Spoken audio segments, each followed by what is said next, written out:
All right, welcome back to the Trauma Therapist Podcast. My name is Guy McPherson. My mission is to raise the awareness of trauma and to support and inspire new trauma therapists just starting out on the trauma-informed journey.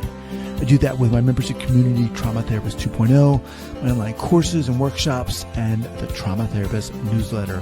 If you're a therapist of any kind and you work with individuals who've been impacted by trauma, I invite you to head on over to my website at thetraumatherapistproject.com. That's thetraumatherapistproject.com. All right, let's get started. You're one of the, when I think of all the people I've interviewed, you're one of the people that comes up in my mind as someone who's on a friggin' mission. I mean, you exude it. And I'll let you respond to that after I read your bio. Okay, all right, so folks, welcome back to the Trauma Therapist Podcast. I am very excited to have back Shari Botwin. Shari, welcome. Thank you so much for having me. I'm so excited to be back again. You are welcome. So Shari has been counseling survivors in recovery from all types of trauma in her Cherry Hill, New Jersey private practice for over 25 years. Her second book, Thriving After Trauma, Stories of Living and Healing, deals with overcoming trauma, including physical and sexual abuse, war-related injury, loss due to tragedy or illness, and natural disasters. Real stories and practical tools shed light on how to let go of the shame, guilt, anger, and despair after a traumatic experience. An updated version of her first book, Thriving After Trauma, released worldwide in October of 2021. Shari has conducted keynote presentations all over the place, including for Advanced Recovery Systems, Stockton University, Rutgers University. She's appeared on the NBC Nightly News, The Today Show. Jesus. She also hosts a co-hosts a podcast called Warrior Women Speak with Judge Rosemary Aquilina. She's also published feature articles in Thrive Global, Medium, Philadelphia Inquirer, and Toronto Star. You're on a mission. I am on such a mission. And it's so funny that you're bringing this up today, because just yesterday, when I saw that you wanted me to come on this show, I was coming out of the show Hamilton. I don't know if you're familiar with the show. Sure. But there is the main character, Alexander Hamilton, he is such a go-getter. The part of the theme of the musical is about going after what you want and not letting anything get in your way. And as I'm going through the show, I can feel what they're talking about in the musical. And all morning I've been thinking about that part of me that says, no matter what anybody says or does, I am going to keep doing what I want to be doing and what I need to be doing. It's so much what kept me fighting through so many years of trauma. And it's such a big part of who I am today. Mm-hmm. Well, say more about that need. I know we touched upon this the first time we spoke, but when did that need announce itself? It started showing up when I was around 10 years old, not because I understood what was going on, but because I knew that I was not okay. And I knew that I did not have what I needed in terms of support and relationship. And at that age, that's when I started thinking about ending my life. So what happened was, I think that part of my brain that said, but you have your whole future ahead of you. You're going to be. At what age? I'm sorry. What age? 10. 10. Yeah. Jesus. And it's funny because my kid just turned 11. So I've been watching him a lot these last couple of years. I watched that part of him that is fiercely determined and so present and full of life. And I think he so much reminds me of myself, but the difference is he's not fighting a war of trauma.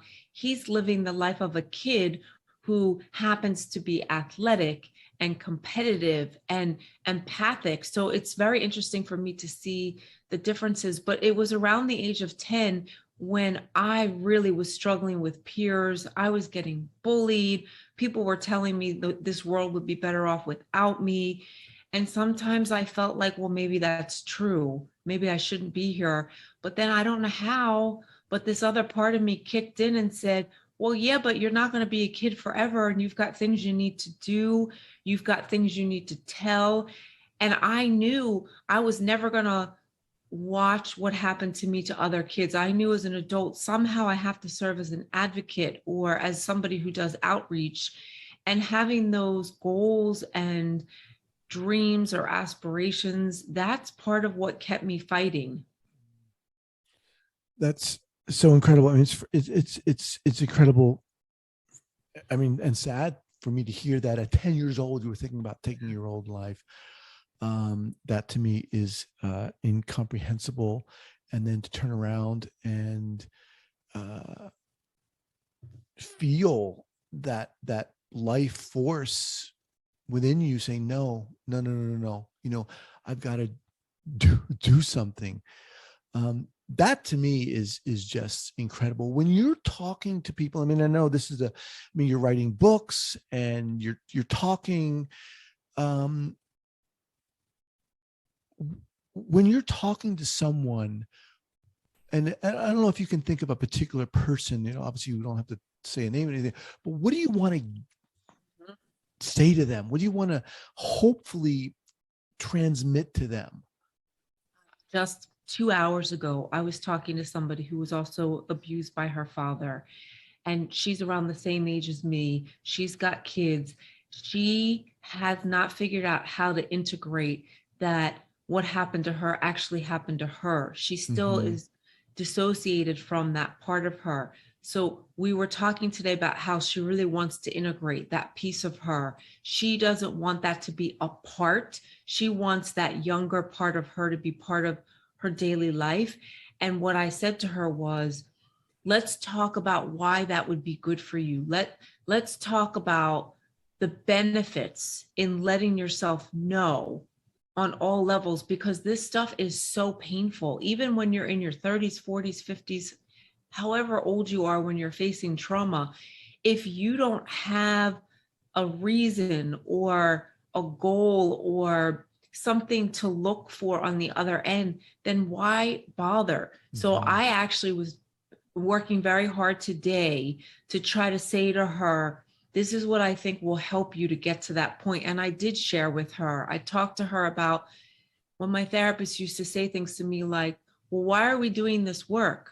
Why do you think you're feeling all this pain? People don't come to therapy and feel the kind of pain you feel and not have a reason for it. That helped me. That was when I would think to myself, why am I doing this? Because I want a family, because I want to tell people what happened to me, because I want to be safe, because I want to be free in my body. I don't want to have an eating disorder anymore. And at one point I made a vision board for myself and my therapist, and it's still in her office. When I see her occasionally, it's still there. Pictures of dogs, kids, dancers, because I love to dance. I love Broadway.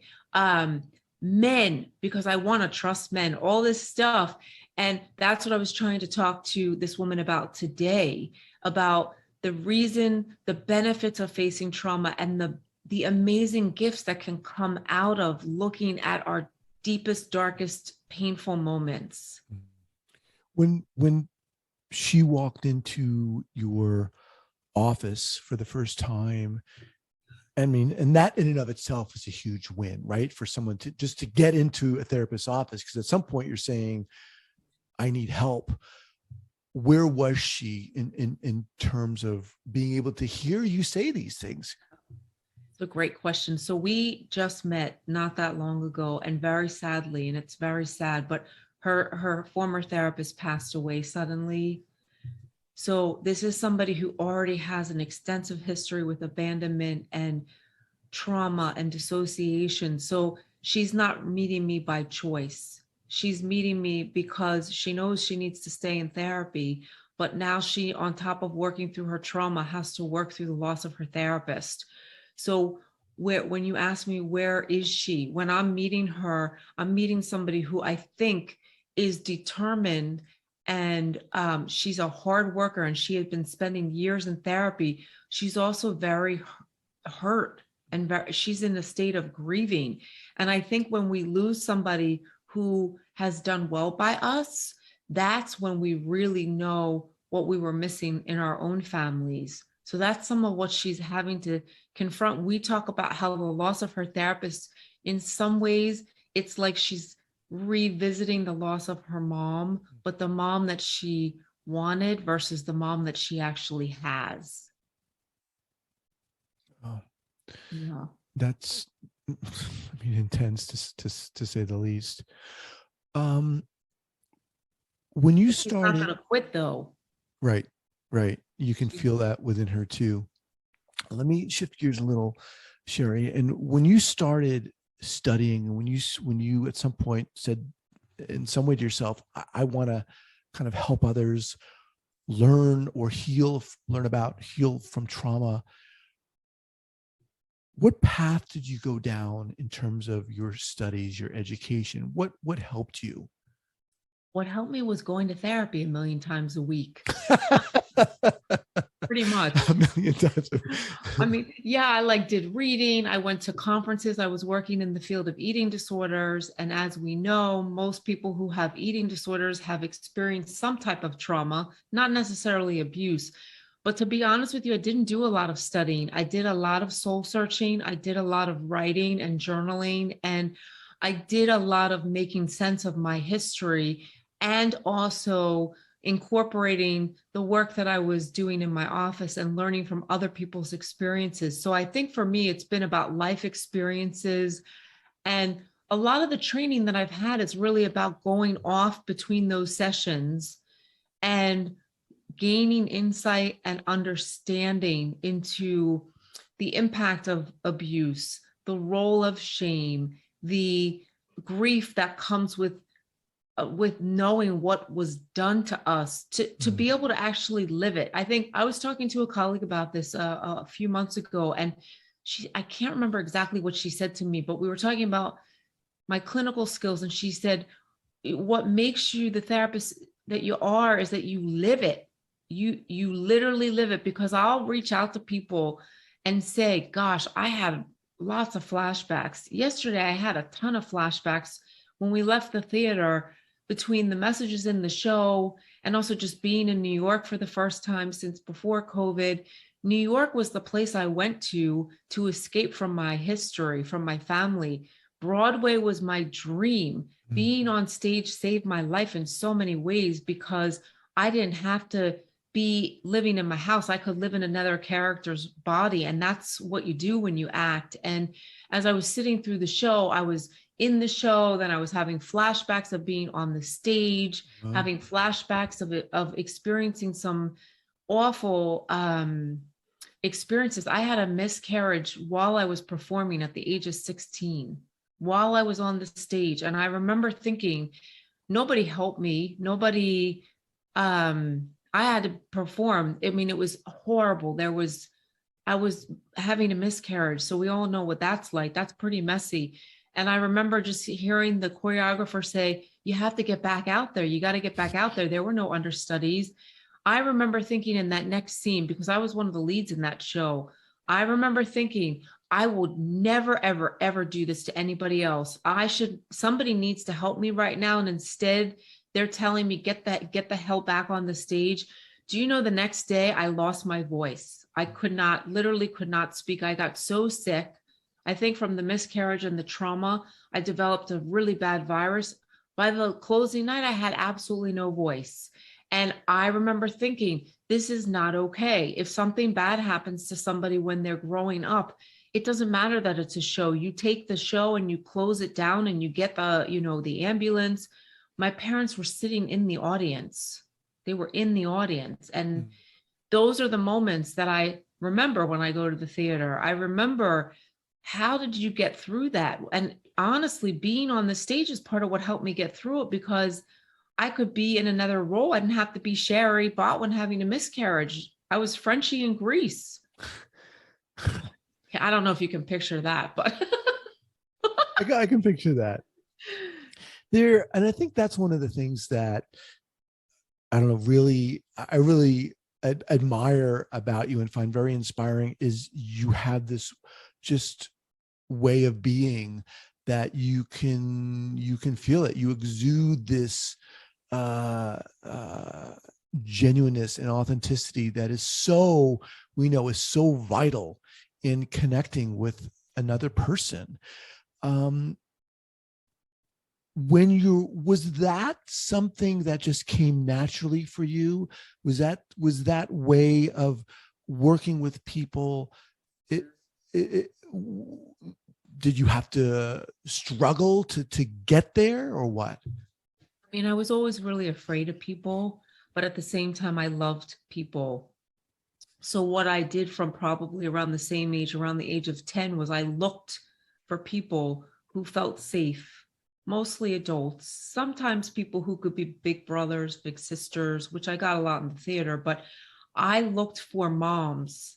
I looked in school. I looked in my dancing world. I looked out anywhere outside of my own family friends. One of our family friends, one of the women in that group became like a second mom. It was her passing when I was 23. That's what started to trigger some of the memories. When she passed away way too young because she had cancer. I think there's always been a part of me that really just loves being able to connect with people. And when you talk about that authenticity thing that you notice about me, that was not part of my existence until after I started talking about my abuse. I wore a mask. People used to say to me, "You always look so happy. You always had such a free spirit about you," but I was dying inside. I was in so much pain. But those moments of being able to have a adult or somebody say to me, "I love you," or when somebody would hug me and I knew they meant it, or when a dance teacher would say to me, "If you want to succeed, you will." When I felt like somebody actually believed in me, I like ate those moments up. I absorbed them. I went to sleep with them. I wrote them in my brain. I could feel them in my heart. And I think that was part of what actually helped me to not end my life. And that's part now of why I love my life. I yesterday had a very difficult day. It was a very difficult day to be having feelings and flashbacks. But one of the things I texted to my friend who knows about my history was, "I am so glad that I am alive. So while I'm in pain and I'm having memories, I love being able to just sit in the theater and sing the songs and scream for the actors and recognize what they're going through on that stage." So I feel like I've learned how to do both at the same time, be genuine and present, but also manage the crazy making crap that comes with PTSD, because flashbacks happen at any point. You don't have a way to control that. And once they happen, you have to figure out what to do with them.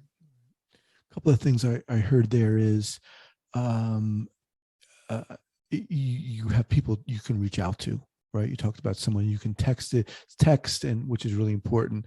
And also you're continuing to get out there and do things.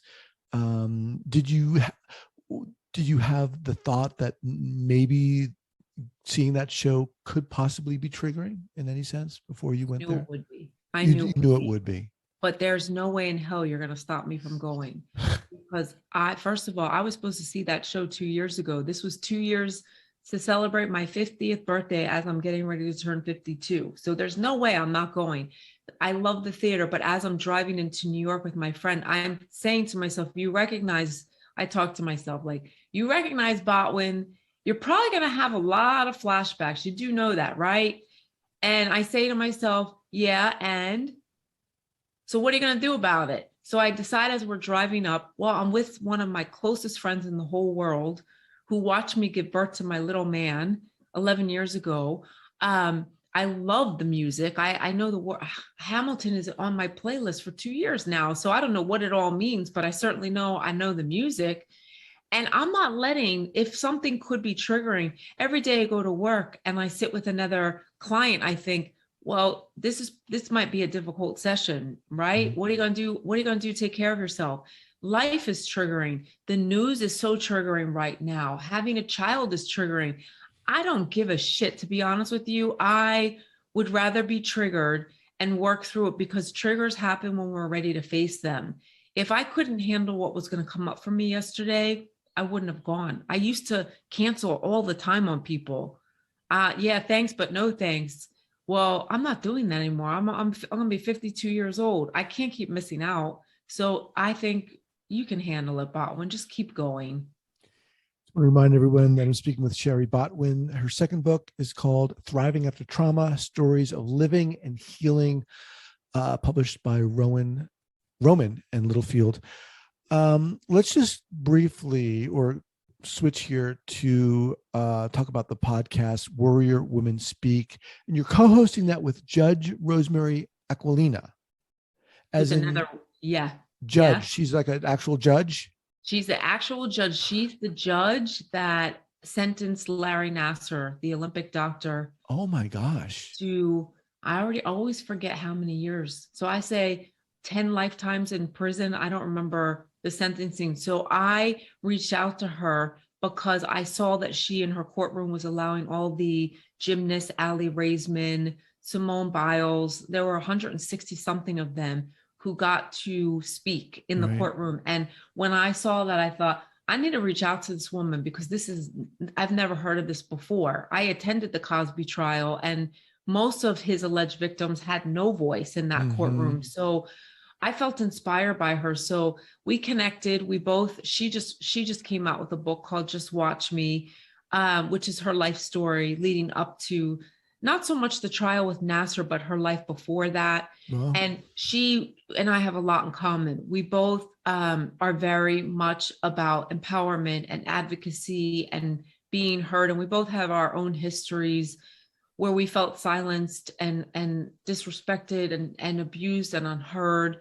So we just started doing this podcast and we talk about. Hold on. How did you just start doing this? What did you say? How did this evolve? Oh, maybe partly because of you. It might be partly your fault. So before I started this podcast with Judge Aquilina, I've been going on different podcasts. I love it. I think it's amazing. And I think one day we were talking, it's actually her fault because I didn't start this. She did. I think she said, we really should do a podcast.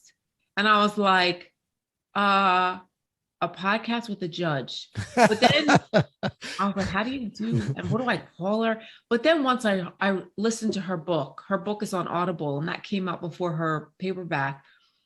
I thought, yeah, we really should. Let's do it.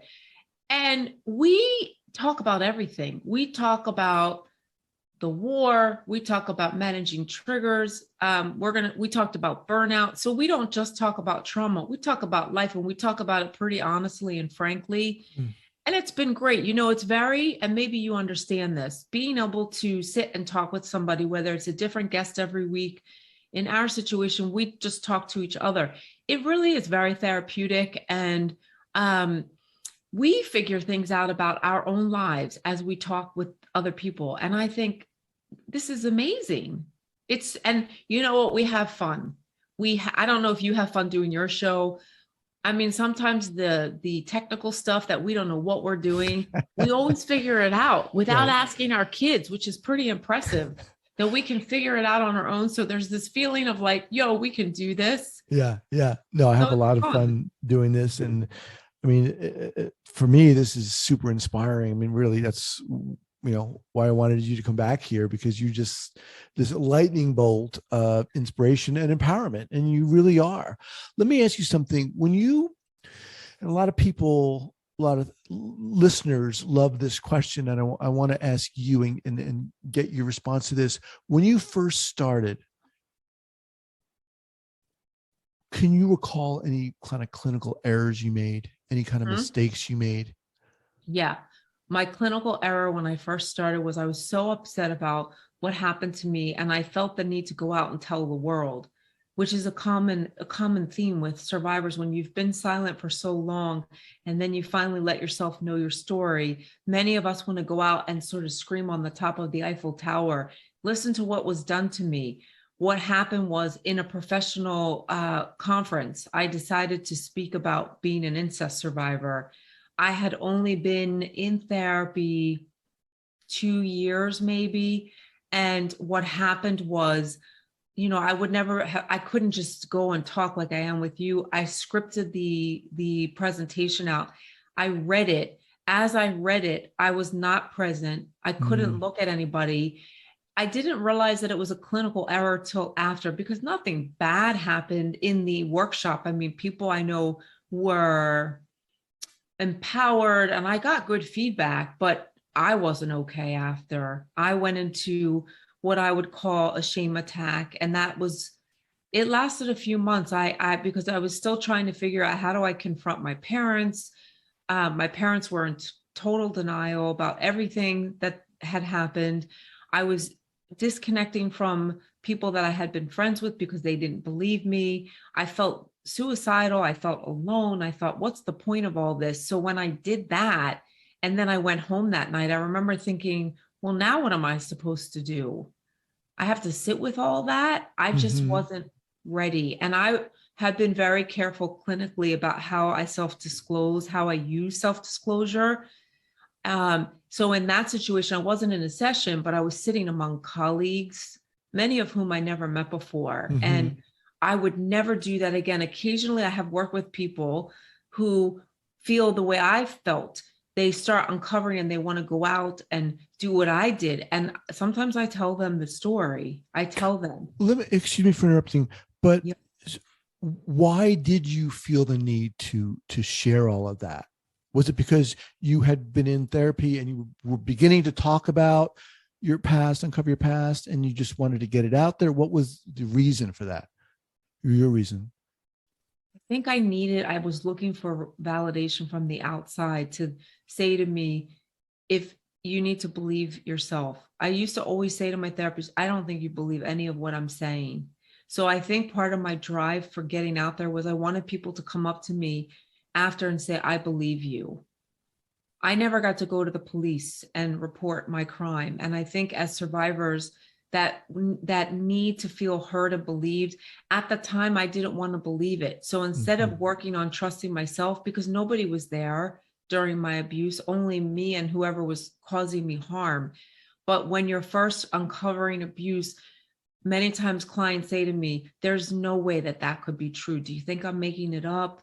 Do you think that I'm lying? So that was part of my drive. I think I wanted those 300 people to come up to me after and say, I believe you. And I know they heard me and I think they did believe me. But then I was like, that can't be true. There's no way that this could possibly be true. 22 years later, I can say to you, I am an incest survivor. I can talk about having a miscarriage on the stage, and I'm not going to end the podcast and go, well, should I have said that to Guy? Maybe I'm making that up. I've spent years and years working on knowing the truth, accepting the truth, grieving the truth, raging about the truth. So now I can stay in my body and I can stay connected to who I am, and I can manage it. Yeah. To the newer therapists out there, what would you say to them in terms of guidance if they want to begin working with people who've been impacted by trauma? I mean, obviously there's so many books out there and so many possible workshops, but what would you say to them? I would say, well, good for you. I would say, if you want to work with people who are in recovery from trauma, make sure you have a great support system. If you are somebody that's experienced trauma, I would say, make sure you stay in therapy. And again, occasionally I've worked with people who have said these things to me. And on a rare occasion, I've had clients become very angry with me. And in some ways, trying to think of how you would say this, rebel against my words of advice. And again, I know that's not about me, but what happens for people is if you throw yourself into this type of work without adequate support, what's going to end up happening is you're going to get sick, whether you get burned out, whether you get clinically depressed. And some of them would go off and be fine therapists. I'm not saying they couldn't do the work, but the work is not, you should not be doing the work at your own expense. That would not be okay. You should not be doing any job at your own expense. And if somebody says to you, go with caution, don't take that personally. That's not your therapist saying that they don't think you can handle the work or do the work. They're saying, this is really tough stuff. You need to be in a place where you know your own history and you understand your buttons and your triggers more for you, not so much for your clients. It's not that I'm worried that my clients are going to go out and hurt people, I'm worried that they're going to get hurt in it. And so occasionally that's what I've seen happen. Yeah. In terms of the different modalities out there and the different practitioners out there, are there people or specific modalities that speak to you, that feel right for you? I've not experienced or done things like EMDR. I've not done DBT, but I feel like for a lot of people, having a combination of DBT and EMDR, especially if you're someone that's stuck in a specific piece of your history, I feel that can be very helpful, especially for people who maybe went through something horrible that happened over the course of 6 months or a year. Somebody with a history like myself, which is over 20 years of trauma, I think doing things more like mindfulness, yoga, journaling, singing, drawing, for me, having a kid has been my modality, to be honest with you. And I know that's not a clinical term. That doesn't make any sense, but the healing that has happened in the 11 years of being a parent, that would be my recommendation. But EMDR and DBT are great strategies because the DBT really helps people learn how to contain, especially when they're feeling suicidal or wanting to self-harm. The EMDR can be very helpful for people stuck in specific parts of the shame or the rage that came from the outside onto them. But I think it's a very individualized case. I think it goes case by case, person to person. I would agree. Yeah, I would agree. And, having talked to a lot of people, oftentimes I get off of these calls and not very often, but when I do, there are moments when I get off and I'm like, I would love that person to be my therapist. And Shari, you're someone I would love to have as my therapist. You just have this, you're so friggin' compassionate, and I could just see how you exude that and emanate that. And you're incredible. You really are. You're amazing. And I'm so glad you're on this podcast. Anytime you want to come back on this podcast, you email me and say, Guy, let's do it. I want to talk about X, Y, or Z. Love it. Love having you on here, Shari. I love coming on your show. And I think that you've offered so many gifts to so many people. And that, I know that your advocacy for people with PTSD is very heartfelt. And I think that that's a wonderful thing. And I think you should keep doing this podcast as long as you want. I appreciate it. Or as long as you can, I guess. As long as I can. As long as technology is working and you know what you're doing over there, which you clearly do. What's the best way for people to get in contact with you, Shari? Oh my goodness. I love when people ask me this. Do you mean my social media handles, which I know what that means now for all you teenagers or young kids out there? I think the best way to find me is just to look for me on my website, which is just my name. It's www.sharibotwin.com. That's the best way to look for me. Okay. ShariBotwin.com. Again, the book is called Thriving After Trauma, Stories of Living and Healing. The podcast with Judge Aquilina is called Warrior Women Speak. And awesome. I'm looking forward to hearing that. Shari, thank you so much. Thank you so much. All right. Take care. Bye. Thank you so much for listening and supporting this podcast. And if you'd like to join the hundreds of other therapists who are each month keeping up to date and informed and inspired about what's going on in the world of trauma, I'd love to invite you to head on over to the Trauma Therapist newsletter. That's the traumatherapistnewsletter.com.